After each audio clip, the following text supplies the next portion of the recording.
नमस्कार दोस्तों, मैं पूजा मिश्रा आप सभी का अपने चैनल पूजा वर्ल्ड में स्वागत करती हूँ। जैसा कि आप सबको पता है कि इस बार थोड़ा कन्फ्यूजन है कि 5 जून या 6 जून को वट सावित्री व्रत है, तो मैं आपको बता दूं कि यह व्रत 6 जून को ही है।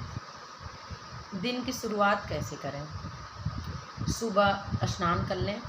वैसे सभी महिलाओं को मैं यह बताना चाहूँगी, माताओं बहनों को, कि चूँकि उस दिन बृहस्पतिवार है तो आपको बाल नहीं धुलना चाहिए, इसलिए आप बुधवार को ही अपना बाल धुल लें। सुबह बृहस्पतिवार को आप सुबह में उठ जाएं, प्रातःकाल उठकर स्नान कर लें और जितना जल्दी हो सके आप वट की पूजा कर लें। इस दिन वट वृक्ष की हम लोग पूजा करते हैं। महिलाएं एक दूसरे को सिंदूर दान करती हैं, यानी कि एक दूसरे की मांग में सिंदूर डालती हैं। इसके बाद वट वृक्ष की पूजा होती है। उसमें हमारे यहाँ तो 12 फल और 12 छोटे छोटे वट के जो फूल होते हैं, फल होते हैं, सब कुछ चढ़ाया जाता है और वही वट के फल को खाकर हम लोग अपना व्रत तोड़ते हैं। कुछ लोग ये भी जानना चाहते हैं कि व्रत कैसे करें, फलाहार करें या फिर एक टाइम भोजन कर सकते हैं या नमक खा सकते हैं। देखिए, मैं तो यही कहूँगी कि पहले तो आप लहसुन प्याज वगैरह का परहेज करें।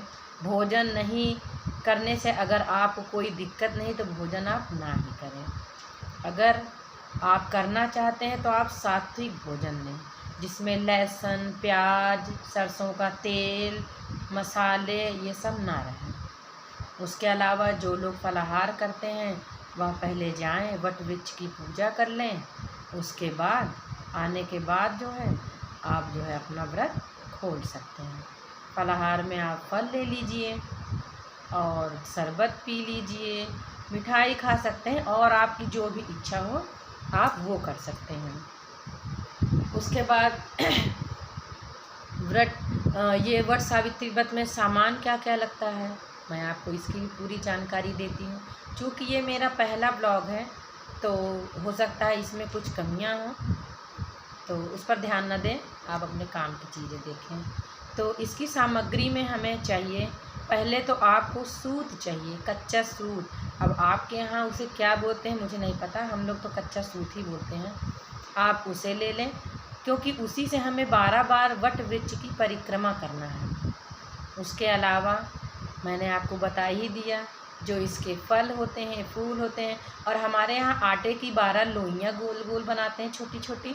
उसके बाद एक ऐसा आकार होता है जैसे कि आप लंबा सा बनाएं आटे का और उसके बाद उसको ऐसे मोड़ते चले जाएं, तो 12 उसके भी हमें चाहिए। और अगर आप चढ़ा सकते हैं तो 12 फल ले लीजिए।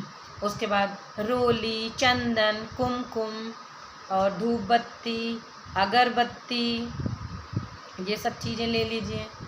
घी का दीपक जलाएं, कोशिश करें कि घी का ही दीपक जलाएं, क्योंकि व्रत के दिन घी का ही दीपक जलाना चाहिए आपको। अगर नहीं है तो आप तिल का तेल भी ले सकते हैं अपने इस्तेमाल में और उसका भी दिया जला सकते हैं।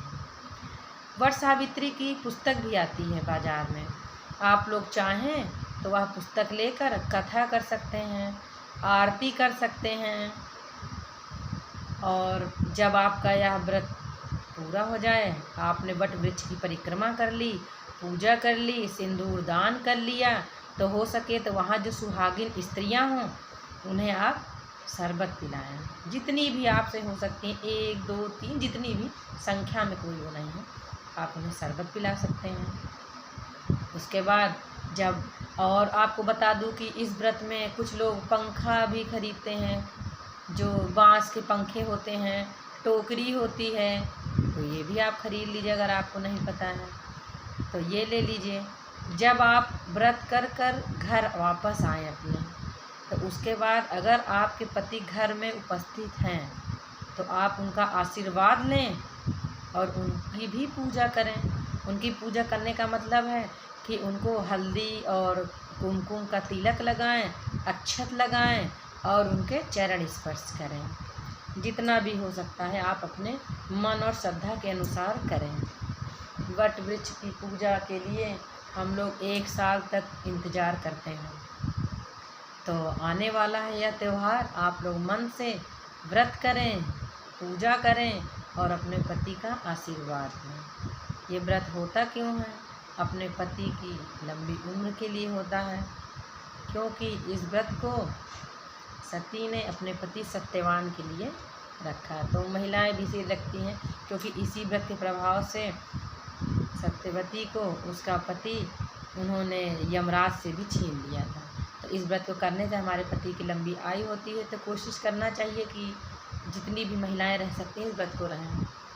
और अगर आप नया व्रत शुरू कर रही हैं तो भी इस बार कर सकती हैं, क्योंकि इस बार अधिक मास वगैरह नहीं लगा है, तो आप व्रत को शुरू कर सकती हैं। और अगर इसमें भी आपको कुछ कन्फ्यूजन है तो आप अपने घर के बड़ों से पूछ लें कि कैसे क्या है आपके घर का व्रत रखने का नियम, क्या है, कैसे रहते हैं, क्या करते हैं, क्या खाते हैं, क्या पीते हैं, क्या क्या सामग्रियां लगती हैं, और भी जितने नियम हैं वह आप अपने घर के बड़े बूढ़ों से पूछ सकते हैं। इस व्रत को करने के बाद जब भी आप घर आएँ, पति का तो आप आशीर्वाद लेंगे ही, अपने बड़े बूढ़ों का भी